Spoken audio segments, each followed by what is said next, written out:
Orleans is known for jazz, for the French Quarter, for the World's Fair, for riverboats on the Mississippi, and for a streetcar named Desire.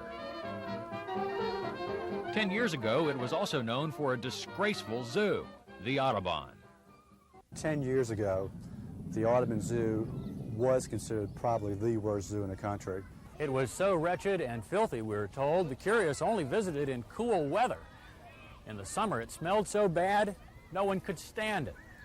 The public was disgusted, and editorials said it should be closed. It was almost an indictment on our community that you would take your families, take your friends, take people from out of town, and bring them to the Audubon Zoo and show that that's the way we care for our animals.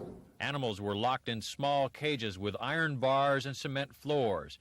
Except that in New Orleans, the gorillas were outside. They lived a lot like Atlanta's gorilla, Willie B. Now in New Orleans, the lowland gorillas have open spaces, grass, trees, and even a waterfall. All over the zoo, animals that used to be in cages are in large, open, natural-type settings. They act almost like they would in the wild. Some laying big, exotic eggs, others raising exuberant young. America's worst zoo is now regarded as among its 5 best. I don't know if you ever saw it before, but it was disgraceful. And now it's beautiful. There's some guiding imagination behind all this. I don't know who it is, but it's not the fellow who ran the zoo when I was a kid.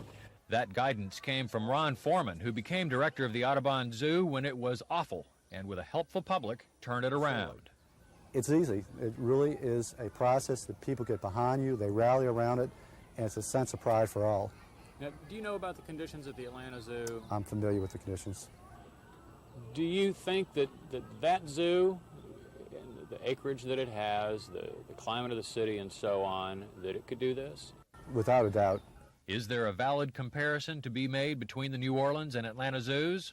I think there is, because the public in New Orleans was so very concerned about that zoo, almost a decade ago now, that there were cries to close that zoo or to fix it. The same sort of public commitment there is being made here now in Atlanta.